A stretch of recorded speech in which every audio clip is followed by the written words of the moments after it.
Minasan, konnichiwa, Zamurai Engineer desu. In this lesson, we will describe how to account for natural resources and intangible assets. So this is our last part in this chapter 9. Okay, let us proceed. Natural resources consist of standing timber and underground deposits of oil, gas, and minerals. Okay, so those are some of the examples of natural resources. Distinguishing characteristics: physically extracted in operations. So we extract what? Timber, we extract deposits. Okay? Again, replaceable only by an act of nature. That's why it's called natural. Okay? An act of nature.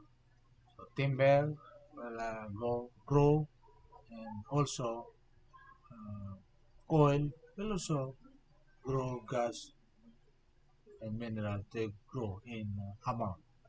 Okay? So cost of this. It is the price needed to acquire the resource and prepare it for its intended use. Okay? Depletion. Since it is natural resources, it could be used totally or partially. So partial depletion, total depletion. It is being used up. Okay? The allocation of the cost to expense in a rational and systematic manner over the resource useful life. Still, it looks like plant, assets, it looks like equipment with depreciation. So depletion is somewhat like depletion. Companies generally use units of activity method. So units of activity method is again a type of depreciation computation method. Okay? And depletion generally is a function of the units extracted. So it depends on what is the method, the philosophy involved in computing and estimating the life of the uh, the natural resources. And corresponding to that, we will have what? Depletion computation, which like units of activity is one type of method used in computation. So total cost minus salvage value. This calculation divide by total estimated units available. That is the depletion cost per unit. Okay, so they are estimating at the start the total units available. For example, timber. How many timbers are available? Estimate. Okay, they cannot count it. Oh, it is not. It's not done by a physical count. No? And for example, oil reserve. They what? Per gallons, per barrels of oil. They estimated. Okay. So geologists, no? Geologists estimate those things, no? Uh, Geologist is scientific study that look into those mining materials. No? So let us go to the examples of computation. Lane Coal Company invest $5 million in a mine estimated to have. So there is an estimate 1 million tons of coal and no salvage value. Salvage value, 0. Okay. Total cost minus salvage value. Total cost is what? 5 million minus 0 is 5 million. Divide by total estimated units available, 1 million tons. So that is 5 million divided by 1 million. That is $5 per ton. So that is the what? depletion cost per unit. Okay, that's how our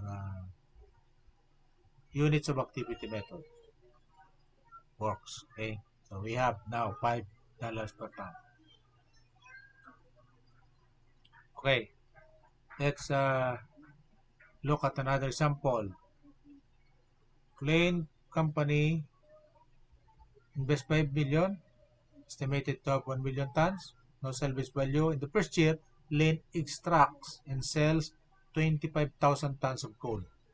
Lane computes the depletion as follows. So, for depletion alone, so 5 million divided by 1 million. So, we already calculated this on the previous page. $5 per ton. Okay? So, $5 per ton times 250,000 tons extracted that year, during the first year, that is the annual depletion, which amounts to 1.25 million. Okay. So, inventory. What type of inventory? Coal. Okay, 1,250,000. Then accumulated depletion. So, accumulated depletion rather than accumulated depreciation. We do not depreciate natural resources, but they are depleted. So, accumulated depletion. Okay, 1,250,000. So, it works like in the same behavior as depreciation. Okay, so please review, read again and again, understand repeatedly the lessons for depreciation and our previous lesson on this chapter. Okay. So, what about the other one, the intangible asset? Intangible assets are rights, privileges, and competitive advantage. A competitive advantage that is on our pocket, not physically in our pocket, but they are intangible. You cannot get hold of it, but they are rights written on some and defined on some documents. There are documents that define those rights and give those rights a legal value. Okay, that is an advantage for the company. Results from ownership of what? Long-lived assets that do not possess physical substance, limited life or indefinite life. Common types of these are what? Patents, copyrights. They have long what, span of coverage. For example, patents, copyrights. I think they are 30 to 50 years, something like that. Depends upon uh, copyrights. I think 15 years. Please, give comments if you have idea. For example, patents for an equipment and copyrights for example, work of art and what? Goodwill. Goodwill is uh, uh, a competitive advantage that is that is always there. We are familiar with it, but it is unknown to most of us. I definitely do not have any personal encounter wherein a company expressed goodwill as an tangible asset. Okay? Because you have to estimate its value in terms of monetary unit. Okay? I do not have any particular experience about that. Trademarks and trade names, of course, patents, copyrights, trademark. Those are uh, always have what estimated their value. And lastly, of course, franchises. Very common nowadays. There are business franchise and other forms of franchises. Okay? There are there in the field, blooming actually in their businesses, franchises. So, so let's take a look how to record these intangible assets. Limited life intangible, amortized to expense. Okay, so it's amortized to expense is the same principle as depreciation and uh, what depletion. Okay, credit asset account. So you have to credit the asset account because so hid amortization is to intangibles. What depreciation is to plant asset depletion to another. So just like what I explained. So those are terms with similar meaning. It just depends on their corresponding assets. So when we are talking of intangibles, that is amortization. When we are talking of plant asset, that is depreciation. When we are talking of natural resources, that is depletion. Okay. Indefinite life intangibles. Indefinite. We have limited life. We have indefinite life. No foreseeable limit on time the asset is expected to provide cash flow. Okay. No amortization. So there is two different things how to record this. So the first type is the limited life intangibles. We have the principal, much like the natural resources, much like the plant asset. But how about indefinite life intangibles? Okay, patents. For example, exclusive right to manufacture, sell, or otherwise control an invention for a period of 20 years from the date of grant. So, this is in the United States. Please help us if in our country, how many years that is granted for a patent holder. Okay. Okay. So in the United States, it is 20 years. I think it is the patent law is I think worldwide in coverage and accepted by each and every nation. The same rules and regulations are accepted by each and every nation, and meaning they promulgate each and every country promulgate as part of their law the rules and regulations stated in the international patents. Okay? So, however, I would still like to get confirmation from any one of you who can help us if 20 years is the number of years granted to a patent holder in our country. Okay. Capitalized cost of purchasing a patent and amortize over its 20-year life or its useful life, whichever is shorter. Okay. Capitalized cost. So we can what? We can buy a patent from someone as our capital. Okay. Uh, we can make use of a patent as our capital, buying it from somebody. Okay. So we what? We actually buy the rights for that patent. Okay. It's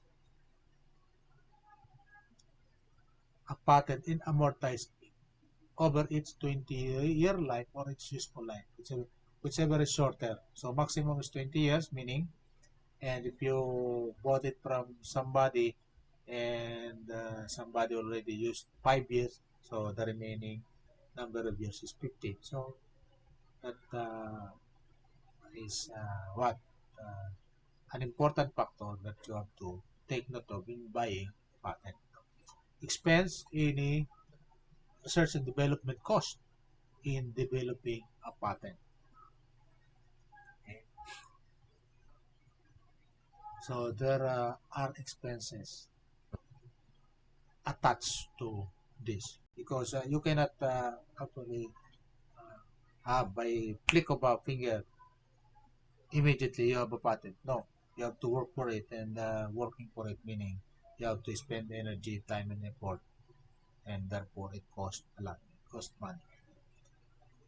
Legal fees incurred successfully defending a patent are capitalized to the patent account. So there are legal issues. For example, application for patent needs legal representation or something like that. Or there are, for example, legal questions. There are somebody who are questioning your patent and you have to fight for it. So there are legal battle. Okay, so those legal fees incurred for defending a patent are capitalized to the patent account. So you have your company must create a patent account name. Okay. Okay, example. Let's look at National Labs purchases a patent at a cost of 60,000 on January 1. National estimates the useful life of patent to be 8 years. Prepare a journal entry to record the annual amortization. Cost is 60,000. Useful life 8 years. Okay. So let us divide. So the answer is 7,500. So therefore, on that year, amortization expense is 7,500 because that is what?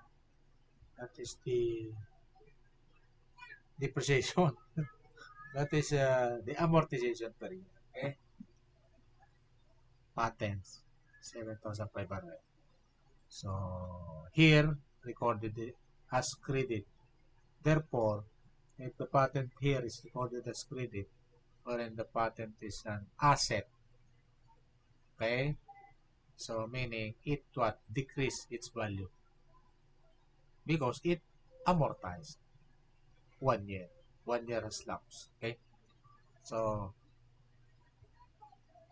accounting for intangible assets, for example, the next example is copyright. Give the owner the exclusive right to produce and sell an artistic or published work. That is what we mean by copyright. Extend for the life of the creator plus 70 years. So copyright is what? Longer than a patent. Okay? So copyright for the life of the creator plus 70 years. Imagine that. So, okay.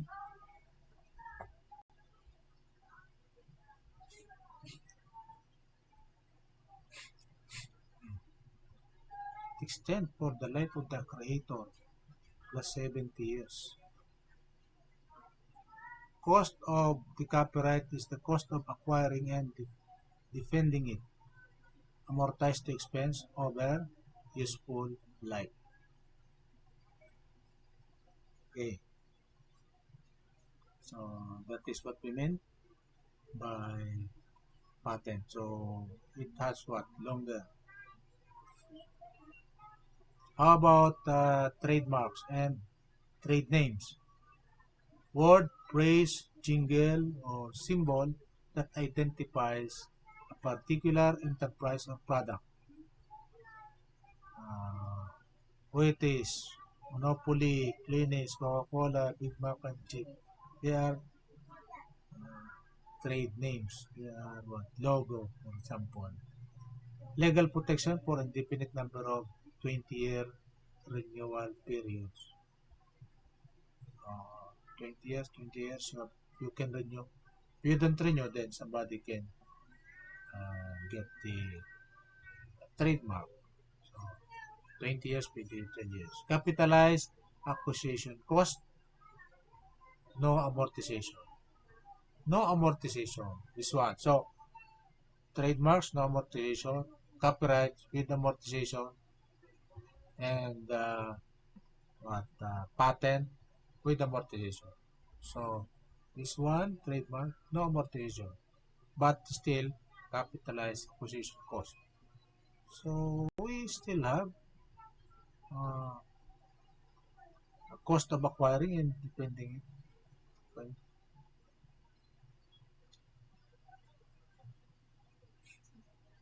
Okay. Please take a moment, pause the video if you want, and read this article. And after you read this article, please answer the question below. If Google is successful in registering the term glass, where will this trademark be reported on its financial statement? So, Google Glass. Google Glass is the what? The eyeglass uh,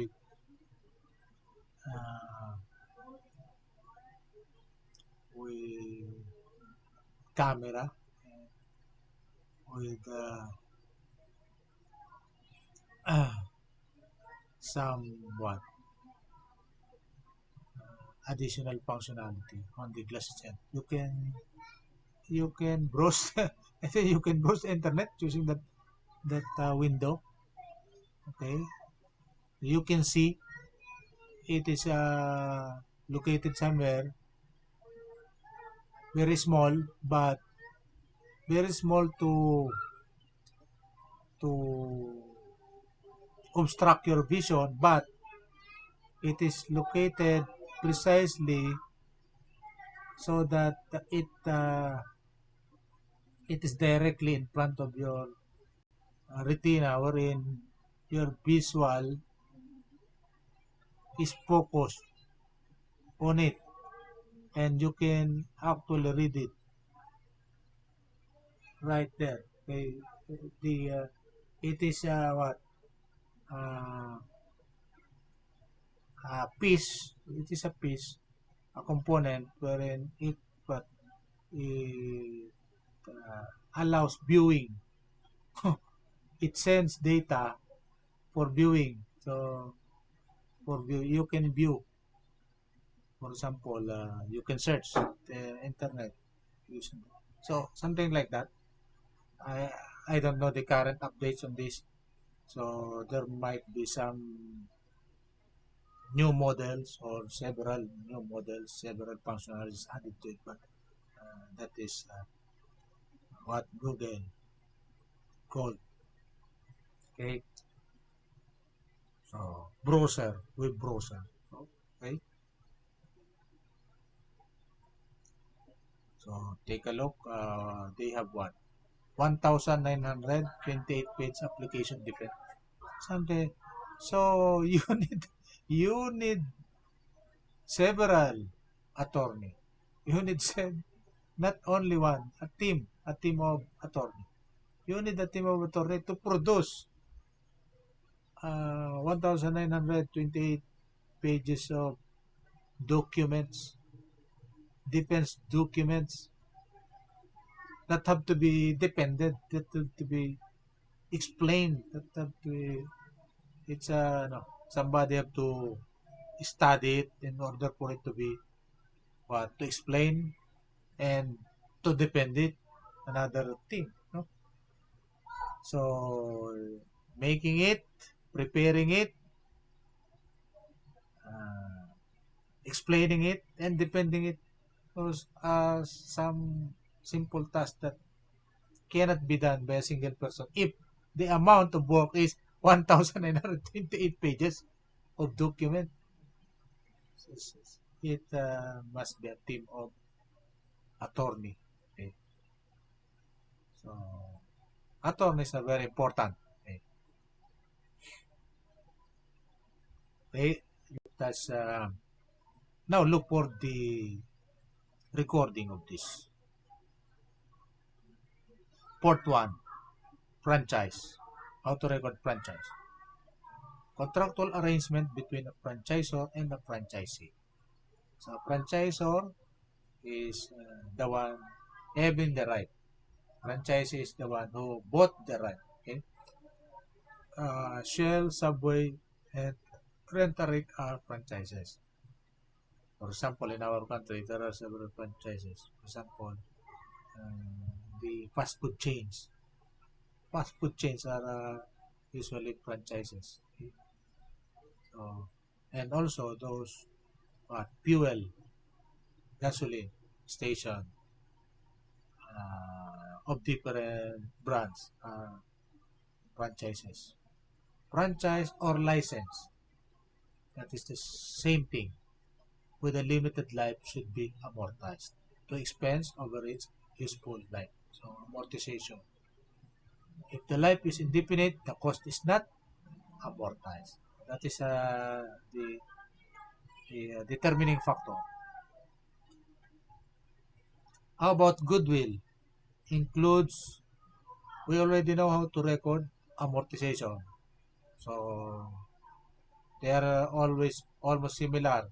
The only other thing is if the life is indefinite. Okay? So like in Goodwill, how to do the recording in Goodwill. This is the fifth example. It includes exceptional management, desirable location, good customer relations, skilled employees, high quality product. So those are the Goodwill, okay, and the like. No? Exceptional management, desirable location, good customer relations, skilled employees, high quality products. Again, those are goodwills. Only recorded when entire business is purchased.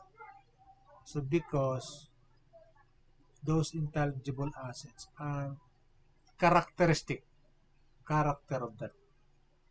So each and every company have different characteristic. So each of them has, they differ from one another. So they have different quality, they have different management style, they have different location, they have different customer relation. I know for a fact there are sister companies with opposite customer relation to clients, to customer relation. Okay? One of which is positive, the other is negative. So I will not uh, say it for they, but there are existing in our country. Okay? Only records when an entire business is purchased. Goodwill is recorded as an excess of purchase price over the fair value of the net assets acquired, not amortized. So there's no amortization in between. So this is the PIP type, but no amortization recorded when the company when the business purchased. So it is what added value, added value to the property. Okay? That is what we call goodwill. Recorded in excess. So this is very important to us. In excess of purchase price. So we have purchase price over the fair value of the net asset. Okay, so whatever excess from that, so that is the goodwill. That is the goodwill. Those extra. That's why it is value added. That is why it is called value added. If the market value of the franchise of the company or even the franchise of the property is, for example, 1 million, and because of this extra value added factors like this, it could be as much as, for example, 2 million. Okay, small company, small size company could be bought at very high price when these things are what? For example, startup companies, very small companies, mini companies, micro companies, just a startup, but with so much potential. Okay, so also potential. Okay, intangible. That is a goodwill potential. So much potential for making it to the what to the big leagues. Okay, so they are what being valued so much in the United States. Okay, in our country, there's no such thing. Okay, there are no startup that you can offer.